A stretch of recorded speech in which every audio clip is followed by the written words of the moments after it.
اور سننے والوں کو السلام علیکم۔ ناظرین، آج ہم آپ سے بر صغیر پاک و ہند میں اشاعت اسلام کے مختلف ادوار، اسلامی حکومت کا قیام اور مسلمانوں کے عروج و زوال کی داستان پر مبنی ایک حقیقت آپ کے گوش گزار کریں گے۔ بر صغیر پاک و ہند یہ وہ زمین ہے کہ جو حسین قدرتی مناظر، قدرتی ذخائر سے مالا مال ہے۔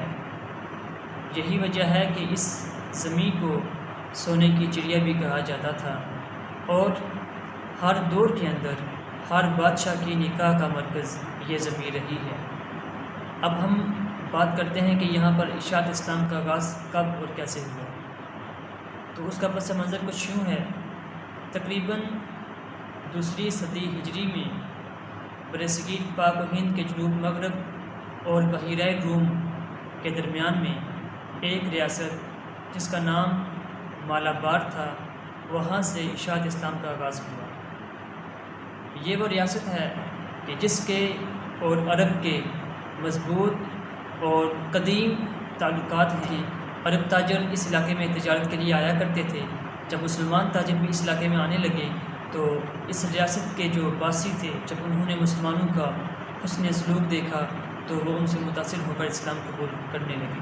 اور اسی ریاست کا ایک شہر قدنگانور، جس میں مسلمانوں کی ایک جماعت آئی، اور حاکم شہر نے مسلمانوں کی جماعت کو اپنے پاس بلایا اور ان سے کہا کہ میں نے آپ کے دین سے متعلق یہودیوں اور عیسائیوں سے بہت کچھ سنا ہے، آج میں آپ سے آپ کا دین سننا چاہتا ہوں۔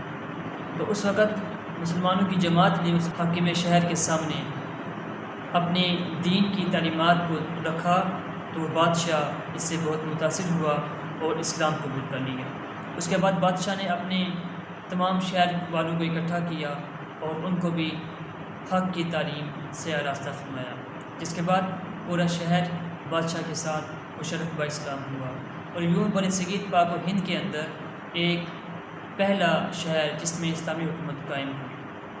اگر ہم بات کریں اس ریاست مالابار کی، تو یہ جو مشہور تھی اس کی وجہ کچھ یوں بھی ہے کہ ریاست انتہائی سرسبز و شاداب تھی۔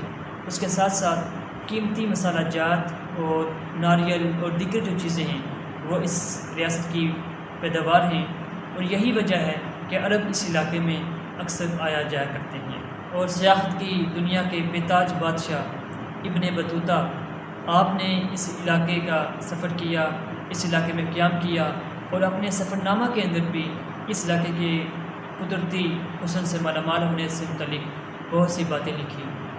خیر، یہ تو ایک شہر کے اندر اسلامی حکومت کا قیام عمل میں لایا گیا، اور اس کے بعد ریاستی سطح پر تقریباً 712 کے اندر جب حجاج بن یوسف نے راجہ دہر کے خلاف محمد بن قاسم کو سپہ سالار بنا کر ایک فوج بر صغیر کی طرف روانہ کی، اور محمد بن قاسم نے سندھ پر حملہ کیا اور راجہ دہر کی فوج کو شکست دے کر سندھ پر اسلامی حکومت کا قیام عمل میں لایا۔ ایسے ہی بر صغیر پاک و ہند کے اندر باقاعدہ طور پر اسلامی حکومت کا نفاذ تقریباً 1192 کے اندر ہوا، اور اس کی بنیاد رکھنے والے سلطان قطب الدین ایبک تھے۔ اگر ہم سلطان قطب الدین ایبک کی بات کریں تو ان کے بارے میں کہا جاتا ہے کہ یہ غوری سلطنت کے غلام تھے اور بڑے سخی تھے، لوگوں سے محبت کرنے والے تھے، غریبوں کی مدد کرنے والے تھے۔ تو بادشاہ نے ان کی سخاوت کو دیکھ کر ان کو اپنا مشیر بنا لیا، اس کے بعد ان کو بر صغیر کی حکومت سے نوازا، اور شاید یہی وجہ ہے کہ ان کی جو سلطنت ہے اسے سلطنت غلامہ بھی کہا جاتا ہے۔ یہاں سے باقاعدہ طور پر بر صغیر کے اندر اسلامی حکومت کا آغاز ہوا۔ اس کے بعد اسلامی حکومت کے مختلف ادوار آئے۔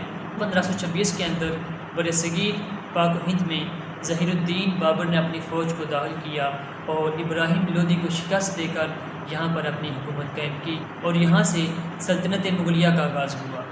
میں اس سے آگے بڑھنے سے قبل مرد مجاہد ظہیر الدین بابر سے متعلق کچھ مزید باتیں آپ کے گوش گزار کرنا چاہتا ہوں۔ تو ظہیر الدین بابر یہ ترکستان کے شاہی خاندان کا شہزادہ تھا۔ بچپن کے اندر ہی ان کے والد کا انتقال ہو گیا، اور اقتدار کی جنگ میں کبھی یہ روپوش ہو جاتے، کبھی یہ تحت نشین ہو جاتے۔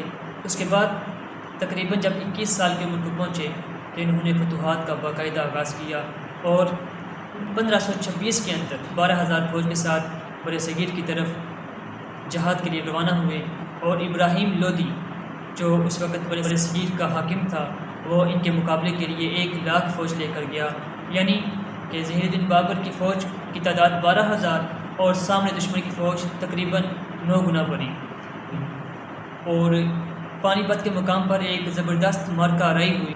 اللہ تعالیٰ نے ظہیر الدین بابر کو فتح سے ہمکنار کیا۔ ابراہیم لودھی کی اکثر فوج ماری گئی جبکہ کچھ فوج فرار ہو گئی۔ ابراہیم لودھی اس جنگ میں مارا گیا، اور یوں پھر سلطنت مغلیہ کا آغاز ہوا، اور یہ تقریباً 300 سال تک بر صغیر میں قائم رہی۔ 1857 میں جا کر اس کا اتمام ہوا۔ 1857 کے اندر ایسٹ انڈیا کمپنی یہاں پر آئی اور اس نے بر صغیر پر قبضہ کر لیا، اور تقریباً 1 سال تک وہ اس پر قابض رہی، اور 1858 کے اندر اس نے بر صغیر کو ملکہ برطانیہ تاج برطانیہ کے زیر اثر کر دیا، اور یوں پھر مسلمانوں پر ظلم و جبر کی ایک نئی داستان رقم ہوئی۔ مگر یہ ظلم و جبر، یہ زوال، یہ سادات دائم نہیں بلکہ کچھ عرصہ کے لیے تھا۔ تقریباً کچھ مدت کے بعد مسلمان جو کچھ عرصہ کے لیے عزت و وقار سے محروم ہو گئے تھے، قائد اعظم محمد علی جناح کی کاوشوں اور یقین محکم عمل پہم سے ایک آزاد اور خود مختار اور عظیم ترین مملکت کا قیام عمل میں لانے میں کامیاب ہوئے، لیکن یقین محکم عمل پہم سے وابستہ وہ قوم جس نے ایک مملکت خداداد پاکستان کا قیام عمل میں لایا تھا، آج وہ قوم کہیں کھو چکی ہے۔ آج سے 74 سال قبل ایک قوم کو ایک ملک کی ضرورت تھی، اور آج 74 سال کے بعد ایک ملک کو ایک قوم کی ضرورت ہے۔ افسوس ہم نے تاریخ سے کچھ نہ سیکھا، ہم نے اپنے اسلاف کو فراموش کر دیا۔ ہمیں پتہ ہی نہیں کہ ہمارے اسلاف نے وطن عزیز کے قیام کے لیے کتنی قربانیاں پیش کی، ہمیں پتہ ہی نہیں کہ کتنی ماؤں بہنوں نے اپنی ناموس کی قربانیاں پیش کر دی، اپنی جانوں کے نذرانے پیش کر دیے اس وطن کی خاطر۔ یہ وطن جسے لاکھوں شہیدوں نے اپنے خون سے سینچا، آج ہم اس وطن کی حفاظت نہیں کر پا رہے، آج ہم ایک قوم بننے میں ناکام ہو رہے ہیں۔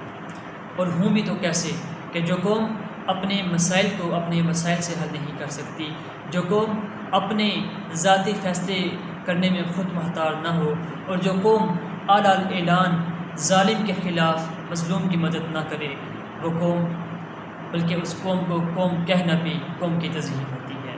آج آپ دیکھ لیں پورے امت مسلمہ کے اندر ہمیں کشمیر، فلسطین، شام، لبنان، برما کہ مسلمان ہمیں چیخ چیخ کر مدد کے لیے پکار رہے ہیں، مگر ہم افسوس ہم آج بھی ان کی مدد نہیں کر پا رہے، اور کل بروز حشر ہمیں شہداء کے سامنے پیش ہونا ہوگا، اور جب وہ ہمیں گریباں سے پکڑیں گے اور پوچھیں گے بتاؤ کہ ہم نے تمہیں یہ وطن کیوں دیا تھا، ہم نے اس وطن کی خاطر اپنی جانوں کے نذرانے کیوں پیش کیے تھے، تم ہمارے مشن سے بغاوت کیسے کر سکتے ہو؟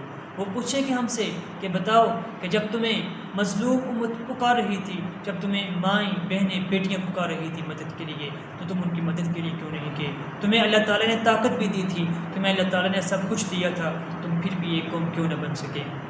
اس لیے میں اکثر کہتا ہوں کہ ہمارے پاس 2 آپشن ہیں کہ ہم بروز حشر اپنے شہداء کے سامنے یا تو سرخرو ہو جائیں یا پھر پشیمان ہونا پڑے گا۔ ہمیں سرخرو ہونے کے لیے ہمیں اپنے ماضی کو یاد رکھنا ہوگا، اپنے عظیم اسلاف کے ماضی کو یاد رکھنا ہوگا، اپنی جو مفادات، اپنی ذاتیات کو پس پشت ڈال کر اس ملک اور قوم کی فلاح کے لیے کام کرنا ہوگا۔ میرے دوستو، ہمیں سب سے پہلے اپنی اصلاح کرنی ہوگی، ہمیں اپنی اصلاح کے بعد اپنے خاندان کی، اپنے معاشرے کی اصلاح کرنی ہوگی، اس کے بعد جا کر ایک عظیم قوم بنتی ہے۔ کیوں کہ ہم نے ایک عظیم قوم بننا ہے، ہم سے بہت سی امیدیں وابستہ ہیں، اور امیدیں اسی وقت پوری ہوں گی کہ جب ہم سب متحد اور یک زباں ہو کر اس عالمی اسلام کو بلند کریں گے۔ اللہ تعالیٰ وطن عزیز کے لیے اپنے حصے کی شمع روشن کرنے کی توفیق عطا فرمائے۔ وما توفیقی